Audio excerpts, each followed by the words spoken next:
Olá, muito boa noite para todo mundo. Com o tempo virando de sol para chuva, a comitiva do Terra Viva DBO na TV saiu da Fazenda Guaraiúva, no romper da madrugada. E estando chegada nesta freguesia, convida agora o povo morador aqui deste sertão para apreciar a nossa função novidadeira, que se inicia com a apresentação da prosa brideira do dia. Sendo Mato Grosso o dono do maior rebanho bovino do Brasil, com mais de 32 milhões de animais, os companheiros boiadeiros e boiadeiras do país inteiro já estão mais do que acostumados a prestar muita atenção nos casos lá acontecidos, porque é certo que eles serão repetidos nos outros estados. Pois então, o que tem para ser contado é que o IMEA, que é o Instituto Mato Grossense de Economia Agropecuária, divulgou no fechamento da semana passada o seu balanço a respeito do abate de gado no seu território em janeiro do ano presente. E o resultado merece da gente prazo maior de prosa e pensamento. De acordo com o relatório distribuído na praça, foram para o gancho 430.530 bois e vacas, com um forte aumento de 17,3% na comparação com o mês correspondente do ano passado. A primeira conclusão, direta e lógica a respeito dessa situação atual, é de que a oferta de gado terminado já não está mais tão apertada como ela estava lá naquela ocasião, o que é um sinal claro de que o carretão está mudando de direção, né? Destrinchando agora a numeraiada do papelório, repare a amiga fazendeira que, de toda essa boiada que foi mandada para o frigorífico, 180.300 cabeças eram fêmeas, o que representou um crescimento de nada menos que 26,8%, pareando com o mesmo período de 2021. Deste total, as vacas com era acima de 36 meses eram a maioria, sendo 28,4% acima do que há um ano atrás.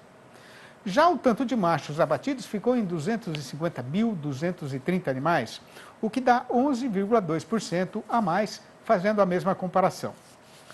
Aí, levando em consideração a idade e a quantidade das fêmeas abatidas, justamente nestas alturas do calendário, logo depois do final da estação de monta, o vivente nem precisa ser doutor especialista para saber que o pecuarista não está mais fazendo tanta questão de segurar a vaca na propriedade. Além disso, o valor da arroba também está muito interessante e está valendo mais a pena vender do que emprenhar e esperar o bezerro nascer. Sendo assim, a gente já pode tirar a segunda e mais importante conclusão sobre esta pesquisa, que é a indicação de que o ciclo da pecuária começou a virar. E respeitando o compromisso de nunca mascarar a verdade, é nossa obrigação fazer ainda a recordação de que agora não demora muito para chegar o gado engordado na safra do capim. E a recomendação, então, é para pisar leve no chão e tomar muito cuidado para não levar um tombo do mercado, né? Aqui na nossa ribeira tem uma benzedeira que criou fama no sertão por fazer um serviço de primeira na cura de cesão, espinhela caída e demais mazelas. Mas para outras exigências e sabedências, como algum serviço que não é rotineiro no trato com o mestiço, a preferência dos companheiros boiadeiros continua sendo consultar um especialista, participando aqui da nossa conversa com o analista. E hoje vamos falar sobre a relação de troca com a ureia agrícola. Bom, devido à queda na demanda, oferta maior e do câmbio mais frouxo, os fertilizantes nitrogenados caíram na contramão dos fertilizantes fosfatados e potássicos, que seguem firmes e em alta. Bom, segundo o levantamento aqui da Scott Consultoria, em São Paulo a referência para a ureia agrícola está em R$ 4.605 por tonelada e sem o frete. Ou seja, uma queda de 10,4% na comparação com a média da primeira quinzena de janeiro. Mas no comparativo anual, esse insumo está 83,5% mais caro. Atualmente, em São Paulo, são necessárias 11,84 arrobas de um boi gordo para comprar uma tonelada da ureia, queda de 1,69 arrobas para aquisição do insumo frente à média de janeiro. E o poder de compra do pecuarista melhorou 10,9% em fevereiro, frente a em janeiro, em função da queda na cotação do insumo frente à alta aí do mercado do boi gordo. Bom, para o curto prazo, a expectativa é que o mercado de fertilizantes nitrogenados permaneça aí mais frio, com maior oferta pelos produtores aí no mercado internacional e nacional, além do dólar em patamares mais baixos, auxiliando na importação. Bom, por hoje é só, obrigados pela atenção e até a próxima. O Estado de São Paulo acaba de anunciar que vai continuar tocando o seu programa de pré-retirada da vacinação contra a febre aftosa. Quem tem as informações a respeito do assunto é a presidente da Câmara Setorial da Pecuária Paulista, Cris Moraes. Acompanhe. O estado de São Paulo pertence ao Bloco 4, juntamente com outros estados.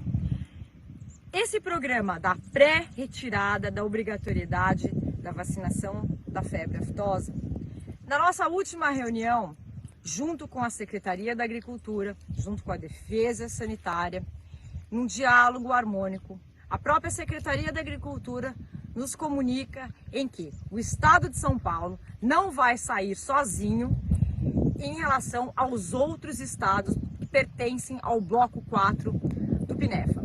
Isso é muito importante, porque afinal de contas, o estado de São Paulo é um grande importador de gado de outros estados para poder fazer a sua terminação aqui e, consequentemente, também o abate. É o diálogo, é a harmonia, mas todos também sempre pensando na segurança de nossos rebanhos. O INPEV, Instituto Nacional de Processamento de Embalagens Vazias, anuncia a inauguração da sua mais nova central de recebimento de embalagens vazias de defensivos agrícolas. Localizada em Balsas, no Maranhão, atenderá os agricultores do norte de Tocantins, do sul do Maranhão e Piauí. A central já está em operação e a região passa a contar com 4 unidades do INPEV para a devolução de embalagens. Além de Balsas, o produtor rural poderá entregar seu material nas unidades de Alto Parnaíba, no Maranhão, e Uruçuí e Bom Jesus, ambas no Piauí. A Central de Balsas é a única credenciada no município para receber as embalagens vazias e sobras pós-consumo de defensivos agrícolas das empresas associadas ao INPEV. A Central de Recebimento de Balsas está localizada no endereço Avenida 3, sem número, lote 34, quadra 32, Parque Cidade Maravilha. Para mais informações, acesse o site do INPEV, www.impev.org.br. Com o avançamento das horas e o descambamento do sol lá fora, a gente faz agora uma parada ligeira, mas vai ser só no tempo de passar a tremela na janela e é já que o Terra Viva DBO na TV vai voltar. Aguarde. Na peleja do fazendeiro brasileiro para aumentar a produtividade do seu gado e a qualidade da carne produzida, cada vez mais está crescendo no país a porcentagem do rebanho nacional que está sendo engordado em algum tipo de terminação intensiva, no confinamento ou na própria área de pastagem. Mas se por um lado este sistema tem uma fileira de vantagens e pode ser muito lucroso, por outro ele também exige que o pecuarista seja muito mais cuidadoso com a saúde do animal, especialmente a respeito de problemas ligados à digestão, como é o caso da acidose ruminal.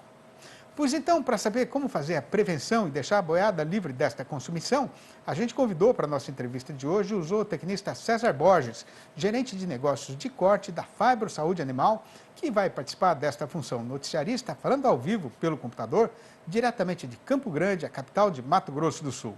Boa noite, César. Muito obrigado por você ter aceitado o nosso convite para essa entrevista. Seja muito bem-vindo aqui no nosso arranchamento virtual. Eu que agradeço, Sidney, o convite. Sempre bom falar com você e com o seu público. Muito obrigado. Ô César, o que é que a dieta do gado confinado tem a ver com a ocorrência de problemas no sistema digestivo dos animais? Sidney, quando a gente está com os animais a pastos, né, a fonte de carboidrato principal são o que a gente chama de carboidratos estruturais, fibrosos, né, que tem uma taxa de fermentação ruminal mais lenta. Quando a gente vai para os sistemas mais intensivos, a gente coloca grãos no sistema, né, seja numa TIP, né, uma terminação intensiva a pasto, ou no confinamento, a gente coloca grãos de cereais, que são ricos em amido, né, como o milho, o sorgo, para citar os mais conhecidos. E esses carboidratos são carboidratos que a gente chama de não estruturais. E eles têm uma taxa de fermentação no rumen mais acelerada. E que se a gente não respeitar alguns parâmetros de manejo, de formulação de dieta, essa alta taxa de degradação desses carboidratos pode levar a problemas metabólicos, problemas digestivos ao gado. Agora, a gente tem uma ideia do tamanho do prejuízo provocado por esse tipo de problema com o gado confinado? Sidney, essa pergunta é muito boa, porque depende da severidade que o problema acidose vai nos atingir, né? Atingir o nosso sistema produtivo. Se vai ser uma acidose subaguda ou uma acidose aguda clássica, né? Mas tanto em levantamentos americanos quanto em levantamentos com nutricionistas brasileiros, em ambas as pesquisas fica claro que a acidose ruminal é o segundo maior problema relacionado a prejuízos nos sistemas, só perdendo para os problemas respiratórios, né? Então, tem levantamento nos Estados Unidos que eles falam de 9, 10, 12 dólares por animal, mas como eu falei, é difícil você precisar, porque depende do quão severo vai ser o episódio que você vai enfrentar de acidose.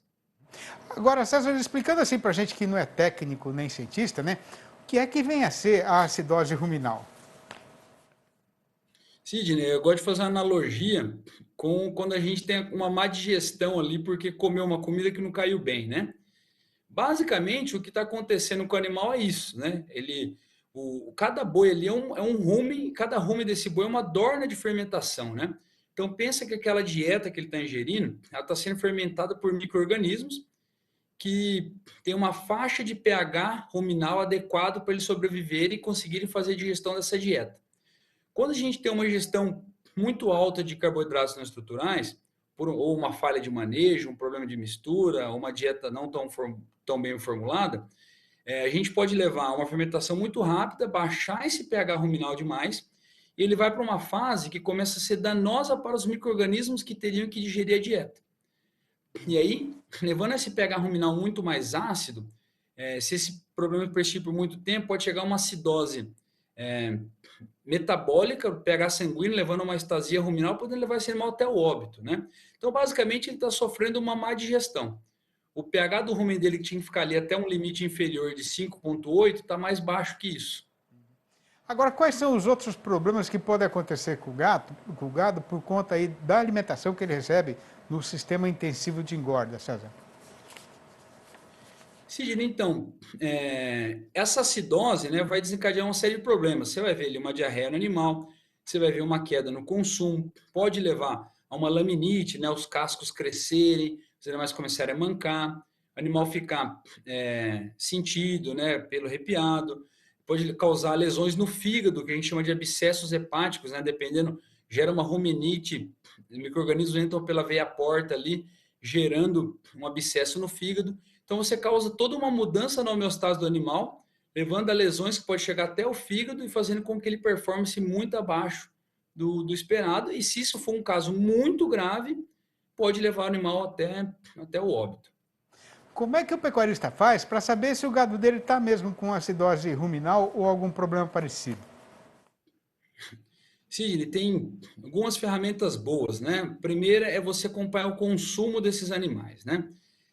Eu brinco que o boi, a gente gosta de comer uma picanha um dia, a gente gosta de comer picanha todo dia, mas a gente gosta de comer uma picanha um dia, um ancho outro dia a gente toma uma cerveja, outro dia a gente toma um vinho. O animal, o bovino, ele gosta de rotina. Eu falo que ele quer todo dia, tudo igual sempre.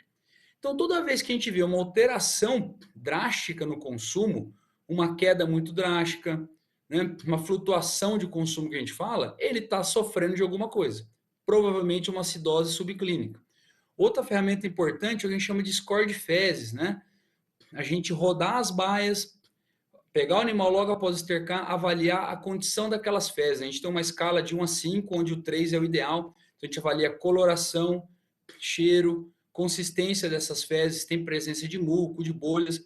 Então, se ele conseguir medir o consumo, né, ter uma avaliação do consumo diária e o score de fezes, ele vai conseguir ter uma boa avaliação para saber se o animal dele está sofrendo com algum problema de acidose, algum outro problema digestivo. O que é que o fazendeiro pode fazer em termos de prevenção da acidose, César?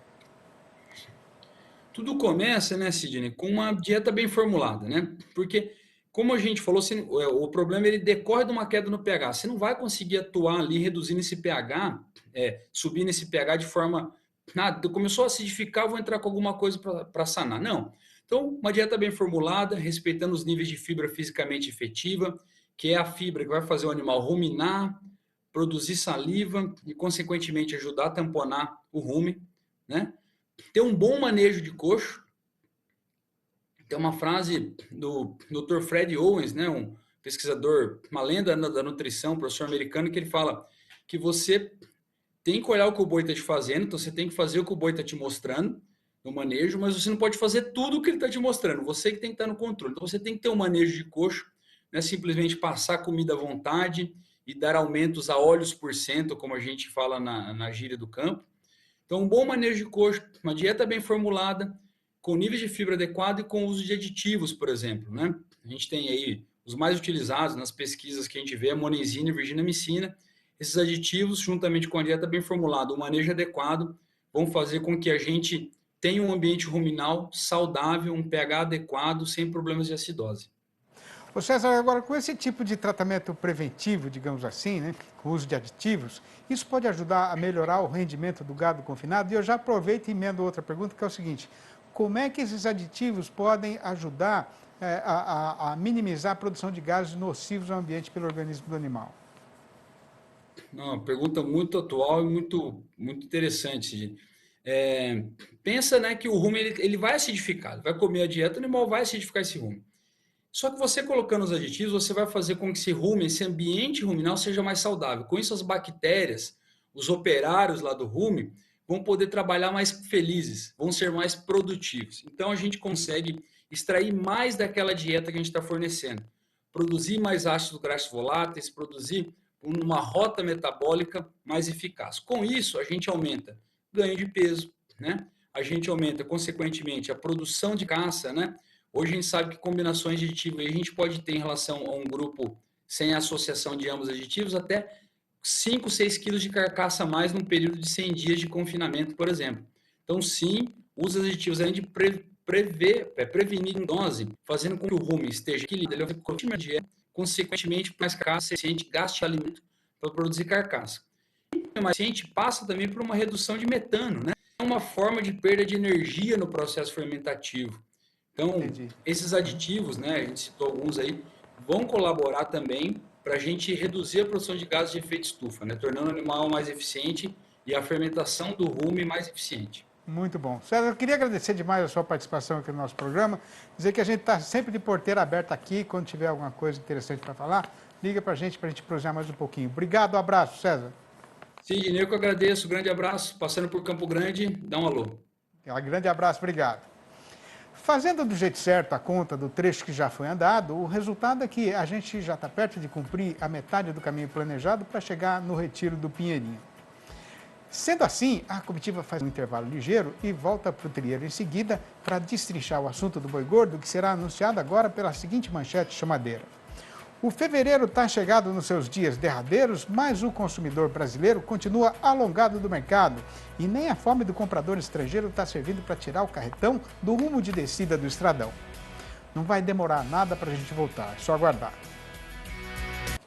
E com o jaguanês já engordado, agora é a vez de assuntar o preço no mercado para saber se é melhor deixar a boiada reservada ou já avisar no povoado que ela vai ser comercializada.